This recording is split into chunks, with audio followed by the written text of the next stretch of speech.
கேரள மாநிலம் திருவனந்தபுரம் மாவட்டம் பாரசாலையை சேர்ந்த ஷாரன் ராஜுக்கு காதலி கிரீஷ்மா கஷாயத்தில் பூச்சி மருந்து கலந்து கொடுத்து கொலை செய்த வழக்கு நாட்டையே உலுக்கியிருந்தது.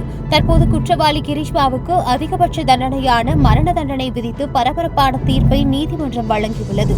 அதேபோல் மேற்கு வங்க மாநிலம் கொல்கத்தாவின் ஆர்ஜிகர் மருத்துவமனையில் பயிற்சி மருத்துவர் பாலியல் வன்கொடுமை செய்யப்பட்டு படுகொலை செய்யப்பட்ட சம்பவம் நாடு முழுவதும் பெரும் அதிர்ச்சியையும் பரபரப்பையும் ஏற்படுத்தியிருந்தது.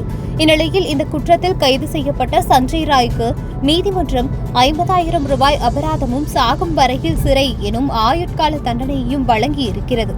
ஆனால் இந்த தண்டனைக்கு பொதுமக்கள் அதிருப்தியை தெரிவித்து வருகின்றனர்.